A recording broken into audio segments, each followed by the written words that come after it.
बुलंदशहर में परमाराध्य आराध्य जी की जय ध्वनि करें। श्री सदगुरु महाराज की जय, संत कबीर साहब की जय, श्री सदगुरु महाराज की जय।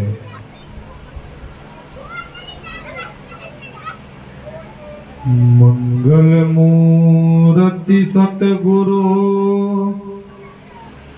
मिलवे सर्वाधार, मंगलमय मंगल करम बिनवो बारंबार। मेरा मुझ में कुछ नहीं, जो कुछ है प्रभु तो तेरा तुझको सौंपता, क्या लागत प्रभु मोर। श्री सदगुरु महाराज की जय। परमाराध्य आराध्य जी की श्री जुगल चरणों में कोटि सह नमन। मंच पर मंचासीन पूज्यपादाचार्य स्वामी श्री पूर्ण चेतन जी महाराज की श्री जुगल चरणों में कोटि सह नमन। मंच पर मंचासीन स्वामी परीक्षानंद जी महाराज की श्री जुगल चरणों में कोटि सह नमन। स्वामी विनय सागर जी महाराज, मंच पर उपस्थित पूज्य गुरुजन, पूज्य साधु चरण, सत्संग में उपस्थित धर्म प्रेमी माताओं तथा बहनों, सबों को मेरा हार्दिक नमन। हम आप जब तत्र से एकत्र होकर के बाबा कबीर साहब की जयंती को मना रहे हैं। बाबा कबीर साहब की वाणी है, झूठे गुरु को पक्ष तजतन कीजिए बार, द्वार न पावे शब्द का भटके बारंबार। बाबा कबीर कहते हैं, कहीं झूठा गुरु जीवन में मिल गया तो बार बार भटकाना पड़ेगा। भटकाना का अर्थ होता है आवागमन के चक्र से कभी आप मुक्ति नहीं पा सकते। आवागमन का जो चक्र है, संत महापुरुष ऋषि पैगंबर ओलिया ने कहा है, हमारे सदगुरु महाराज जी भी कहा है, सबसे बड़ा जीवन में दुख है तो वह दुख है आवागमन का दुख। जन्म लेने के समय में दुख क्या होता है, किसी को एक बिच्छू काट ले कितना दुख होता है। संत महापुरुष ने कहा है, जन्म लेने के समय में 1000 बिच्छू एक साथ काट ध्वंस कर, कितना दुख होता होगा। इसीलिए बच्चा जब जन्म लेता है तो बच्चा रोता है। फिर संत महापुरुष ने कहा, मरने के समय भी वही दूसरा दुख होता है, 1000 बिच्छू एक साथ काट, कितना दुख होता होगा बताइए, विचार कीजिए।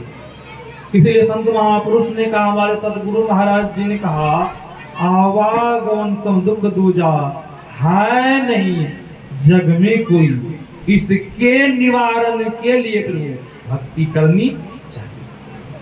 हमारे सदगुरु महाराज जी ने कहा, जब इनसे छुट्टी पाने के लिए चाहते हैं, आवागमन से मोक्ष पाने के लिए चाहते हैं, तो सच्चे सदगुरु के पास जाए, उनसे सतयुक्ति लेकर के भजन करें, तब आपका परम कल्याण होगा। सब परम कल्याण चाहते हैं न। बाबा कबीर बहुत उच्च कोटि के महापुरुष थे। आपने सुना होगा, दिल्ली के राजा थे सिकंदर लोधी। सिकंदर लोधी को शरीर में, देह में जलन की बीमारी हो गई थी। जलन की बीमारी जब हो गई थी, सिकंदर लोधी को बड़ा कष्ट होता था, बड़ा दुख होता था। अब बीमारी से मुक्त होने के लिए वैद्यों को बुलाया, हकीमों को बुलाया, सबों ने दवाई दी, फिर भी सिकंदर लोधी स्वस्थ नहीं हुआ। एक बुला करके पूछा, मैं स्वस्थ नहीं हुआ हूँ, मेरा शरीर में अभी भी जलन है। वैद्यों ने कहा, मैंने तो दवाई दी है, आप पूर्ण रूपेण स्वस्थ नहीं हुए हैं। इनका कारण है, आपको कहीं सच्चे फकीर मिल जाए, उनकी आशीर्वाद हो जाए, तो आपकी जलन मिट सकती है, देह जलन होती है। अब सिकंदर लोधी ने कहा, सच्चे फकीर कौन है, उनका नाम बताओ। हम आप भी पूछते हैं न, जब जानकारी होती है डॉक्टरों का, तो हम आप भी पूछ देते हैं कि डॉक्टर कहाँ पर है, उनका नंबर है। तो जिनके पास नंबर है, नंबर देते हैं, बताते हैं साथ साथ। अब हकीमों वैद्यों ने कहा, वह सच्चे फकीर काशी में रहते हैं। सिकंदर लोधी ने कहा, उनका नाम क्या है? वैद्यों ने कहा, उनका नाम है बाबा कबीर। अब सिकंदर लोधी मंत्रियों के साथ काशी नगरी पहुंचते हैं, तीर्थ नगरी। अब काशी नगरी पहुंच करके काशी नरेश के यहाँ पहुंचते हैं। काशी नरेश के यहाँ जब पहुंचते हैं, काशी नरेश ने मान सम्मान किया। फिर काशी नरेश से पूछते हैं सिकंदर लोधी, क्या काशी नगरी में बाबा कबीर रहते हैं, उनको जानते हैं आप?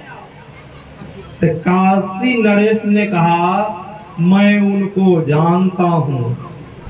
सिकंदर लोधी ने कहा, मुझे उनसे मिलवा दीजिए, दर्शन करवा दीजिए। काशी नरेश ने कहा, मैं अवश्य दर्शन करा दूंगा। कुछ देर के बाद व्यतीत होता है, कुछ देर के बाद काशी नरेश और सिकंदर लोधी के साथ में जो मंत्री लोग आए थे, अब चल देते हैं।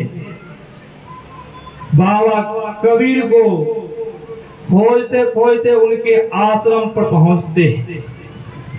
उस समय बाबा कबीर आश्रम में नहीं थे, उनके गुरु रामानंद स्वामी आश्रम में थे। पता चला बाबा कबीर इस समय आश्रम में नहीं है, उनके गुरु जी है वो आश्रम। सिकंदर लोधी ने मन में सोचा कि बाबा कबीर का मैंने प्रशंसा सुना, कोई ने एक बार उनके गुरु से ही मिल लेते हैं।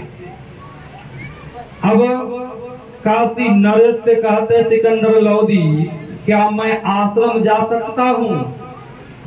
काशी नरेश ने कहा, पहले आज्ञा ले लीजिए, तब आश्रम प्रवेश कीजिएगा। किसी के यहाँ हम आप जाते हैं, पहले आज्ञा लेते हैं, नहीं तो घंटी बजाते हैं, तब उनके अंदर प्रवेश करते हैं, एकाएक नहीं प्रवेश करते हैं। अब काशी नरेश सूचना भेजते हैं, रामानंद स्वामी के सेवक आते हैं, रामानंद स्वामी के सेवक से कहते हैं, काशी नरेश सिकंदर लोधी दिल्ली से आए हैं, इनके शरीर में देह में जलन की बीमारी है, कि बाबा कबीर के दर्शन के लिए आए हैं, क्या अंदर आ सकते हैं? सेवकों ने कहा मैं गुरु जी से पूछ करके आता हूँ, तब फिर बताऊंगा।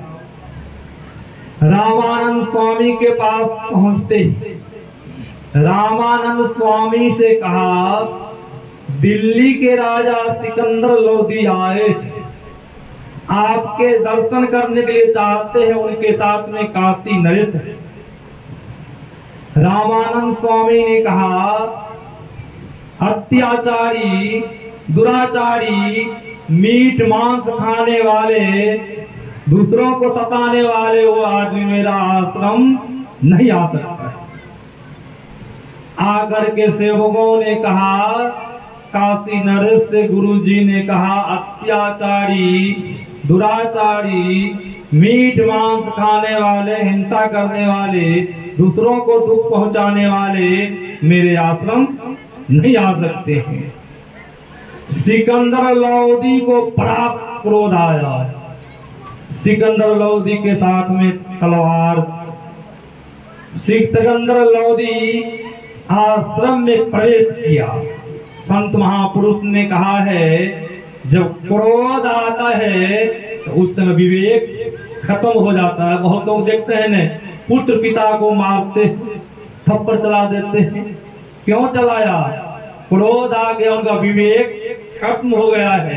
वही क्रोध जब खत्म होता है, मिट जाता है, तब उनको ज्ञान होता है, एहसास होता है, मुझसे बहुत बड़ी गलती हो गई, पिताजी से क्षमा मांगते हैं, क्षमा मांगते।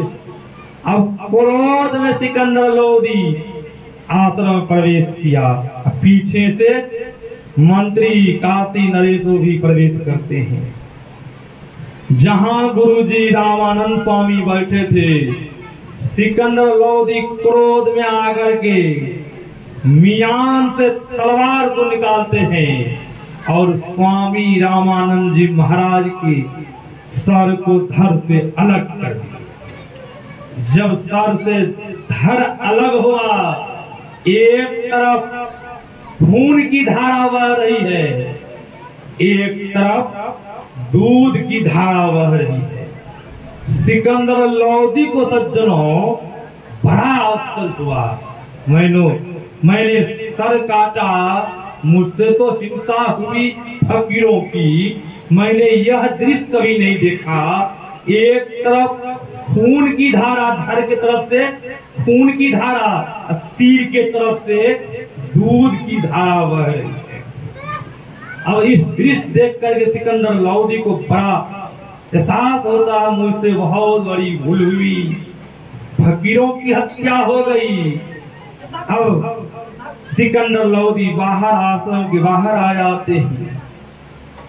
काशी नरेश वो भी पछता रहे हैं, मैंने साथ इनको लाया, फकीरों की हत्या हुई, मुझसे भी पाप हो गया, मैं नहीं लाता, आज फकीरों की हत्या नहीं होती। होता क्या है, उसी दरमियान में बाबा कबीर आ रहे हैं, शरीर पर तेज चमक रहा है। बाबा कबीर को जैसे सिकंदर लोधी ने देखा, देखते ही सिकंदर लोधी की जो शरीर में, देह में जलन हो रही थी, जलन खत्म हो गई। देखने के साथ ही, संत के दर्शन से ही देखिए पातक चल जाता है, लाभ ही लाभ हो जाता है। अब देह के जलन मिट गई। अब जैसे बाबा कबीर वहां पहुंचते हैं, अब सिकंदर लोधी के मन में हो रहा है, आज मुझे सच्चे खुदा अल्लाह मिल गया मुझे। मैंने बहुत दवाई की फिर भी मैंने स्वस्थ नहीं हुआ था। आज इनके दर्शन से सच्चे फकीर मिला। मुझसे तो बहुत बड़ी भूल गलतियां हुई, हिंसा हो गई, इनके गुरु जी को मैंने मार दिया हूँ। अब सिकंदर लोधी बाबा कबीर से कह रहे हैं मुझसे बहुत बड़ी गलती हो गई, भूल हो गई, फकीरों की हत्या हो गई है। आपके गुरु जी के सर से धड़ को अलग कर दिए। बाबा कबीर ने कहा कोई गलती नहीं हुई है, कोई पाप नहीं हुआ है। सिकंदर लोधी को बड़ा आश्चर्य हो रहा है। बाबा कबीर ने कहा कहाँ पाप किया है, कहाँ फकीरों की हत्या हुई है, चलो के मुझे दिखाओ। अब आगे आगे सिकंदर लोधी, पीछे से बाबा कबीर उनके मंत्री सब लोग चलते हैं। जहां स्वामी रामानंद जी महाराज का सर से धड़ अलग था, एक तरफ दूध की धारा, एक तरफ खून की धारा बह रही थी। सिकंदर लोधी ने कहा ये देखिए आपके गुरु जी को मैंने इस तलवार से हत्या की है, सर को धड़ से अलग कर दिया हूँ। बाबा कबीर ने कहा कोई हत्या नहीं हुई है, इसी तलवार से आज स्वामी रामानंद जी महाराज का सर से धड़ अलग होना था, अलग हो गया है। अब सिकंदर लोधी को बड़ा आश्चर्य हो रहा है। अब सिकंदर लोधी जो सच्चे संत होते हैं, सिकंदर लोधी देख करके बड़ा आश्चर्य कर रहे हैं। बाबा कबीर कह रहे हैं कोई पाप नहीं हुआ है, कोई हत्या नहीं हुई है। बाबा कबीर कहते हैं स्वामी रामानंद जी महाराज से गुरु जी कितने सोएंगे आप, आपके दर्शन के लिए दिल्ली से सिकंदर लोधी आए हैं, काशी नरेश आपके दर्शन के लिए आए थे। सिकंदर लोधी को बड़ा आश्चर्य हो रहा है। बाबा कबीर कह रहे कितने सोएंगे, ये तो मृतक शरीर है, ये तो सोए है नहीं। बड़ा आश्चर्य हो रहा है। बाबा कबीर ने एक बार कहा, फिर जैसे दूसरी बार बाबा कबीर ने कहा